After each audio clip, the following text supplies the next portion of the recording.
নমস্কাৰ বন্ধুসকল, বহুদিন বিৰতিৰ পিছত মই তিলকনক আপোনালোকৰ মাজলৈ আহিছোঁ। আজি আপোনালোকক এখন সত্ৰ দেখুৱাবলৈ গৈ আছোঁ, যিখন সত্ৰৰ সত্ৰাধিকাৰ এগৰাকী মিচিং জনগোষ্ঠীৰ লোক। সেই সত্ৰখন চোৱাৰ আগতে আপোনালোকক এটা ঐতিহাসিক পুখুৰী দেখুৱাম। এইটোৱে সেই ঐতিহাসিক পুখুৰীটো। আপোনালোকে দেখা এই পুখুৰীটো অতীতত দুটা পুখুৰী আছিল। এটা ডাঙৰ ভূমিকম্পৰ ফলত পুখুৰীটা লগ লাগে বা জাপ খালে, সেয়ে পুখুৰীটোৰ নাম জাপজোক পুখুৰী হয়। জাপজোক পুখুৰী কাষৰ গাঁও দুখনো ১ নং জাপজোক আৰু ২ নং জাপজোক নামে জনাজাত। জাপজোক গাঁৱৰ মানুহখিনি প্ৰায়ে মাজুলী আৰু যোৰহাটৰ পৰা হয়। আপোনালোকে দেখিছে এইটো বৃহৎ পুখুৰী, য'ত পদুম ফুলে ভৰি আছে, পদুম গছে, আৰু এই পুখুৰীটোলৈ বহুত পৰিভ্ৰমী চৰাই আহে। সুন্দৰ এই পুখুৰীটো আপোনালোকে কেতিয়াবা চাবলৈ আহিব পাৰে। চাওক, এইটো বহুত ডাঙৰ পুখুৰী। তাৰপিছতে আপোনালোকক মই বৰতী পিনে লৈ যাম।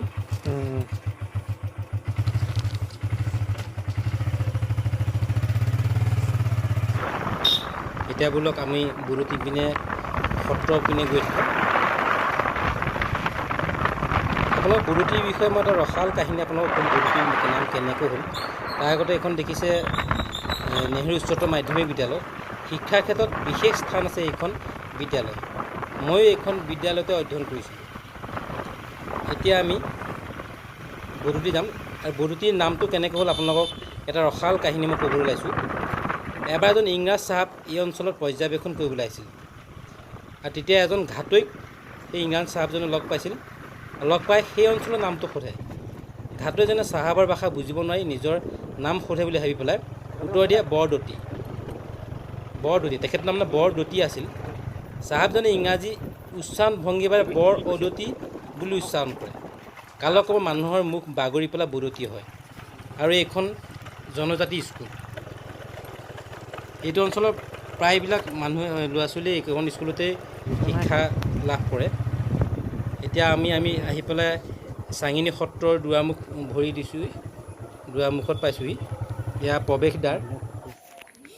আমি এতিয়া প্ৰৱেশদ্বাৰ এতিয়া আমাৰ সত্ৰলৈ সোমাই আহিছোঁ। এই সত্ৰখন এয়া আমাৰ মিচিং আইসকলে ইয়াৰ নাম গাই আছে, হৰিনাম গাই আছে। সুন্দৰ কণ্ঠ, আপোনালোকে শুনকচোন।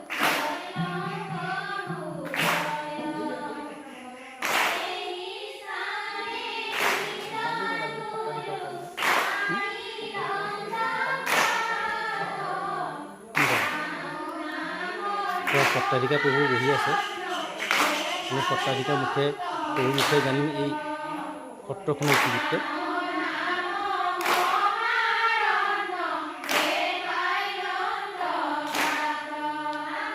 কষ্ট কিন্তু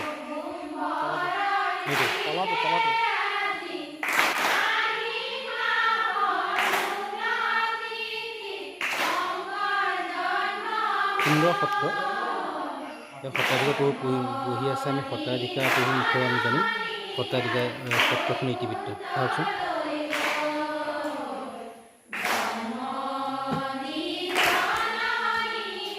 সুন্দৰ সত্ৰ, টাইলছ তাত কছাৰীৰ উপদ্ৰৱত আহি উত্তৰ পাৰে আহি তাত মানে গাংমত 7 বছৰমান ৰ'ল।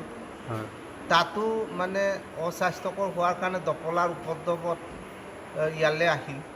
ইয়ালৈ আহি আমাৰ যিটো এই চাঙিনী আৰু ৰামৰামী জানৰ অংগমস্থলতেই থাকিবলৈ লয়।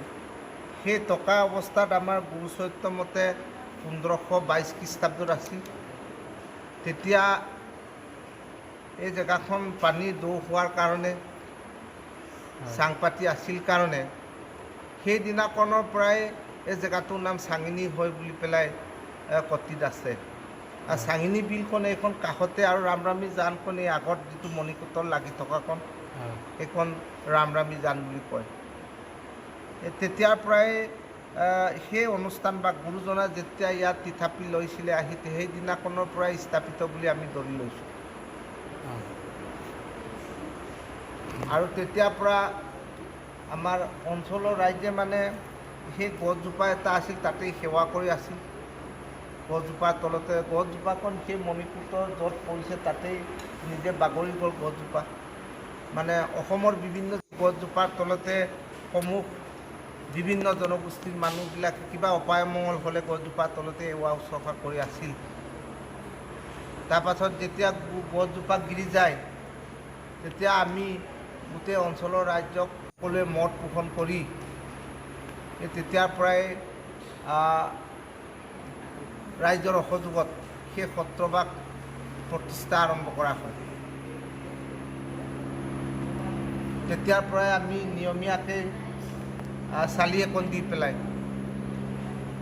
ইয়াৰ বন্তিগছি জ্বলোৱাৰ দিনে নিশাই বন্তিগছি জ্বলোৱাৰ কাম আৰম্ভ কৰোঁ আৰু এদিনাখনো গছি নপৰাকৈ আমি সেই অনুষ্ঠানভাগ জীয়াই ৰখাৰ প্ৰয়াস কৰি এই পৰ্যন্তলৈকে আমি ইমানটো অৱস্থালৈ আমি আনিলোঁ।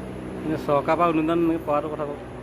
চৰকাৰৰ পৰা অনুদান আমি 2016 আৰু 17 বৰ্ষত 20 লাখ টকা আমি অনুদান লাভ কৰিছিলোঁ অসম চৰকাৰৰ পুৰাতত্ব বিভাগৰ পৰা। বানপীড়িত অঞ্চলত গুৰুজনাৰ কৃষ্টি সংস্কৃতি ৰক্ষা কৰাত অৰিহণা যোগোৱাৰ বাবে তেখেতসকলক আমি ভৱিষ্যতলৈ দীৰ্ঘায়ু কামনা কৰিছোঁ আৰু কৃতজ্ঞতা জনাইছোঁ। ইয়াৰ সত্ৰাধিকাৰ যোগেন্দ্ৰ লগাইছোঁ। শেষত আপোনালোকে মোৰ চেনেলটো ভাল পালে যদি চেনেলটো ছাবস্ক্ৰাইব কৰিব আৰু শ্বেয়াৰ কৰিব বুলি আশা কৰি আজিলৈ ইমানেই। ধন্যবাদ। শেষত আপোনালোকৰ এটা অনুৰোধ, আপোনালোকে মোৰ চেনেলটো ছাবস্ক্ৰাইব কৰি দিব আৰু পাৰিলে শ্বেয়াৰ কৰি দিব। ধন্যবাদ।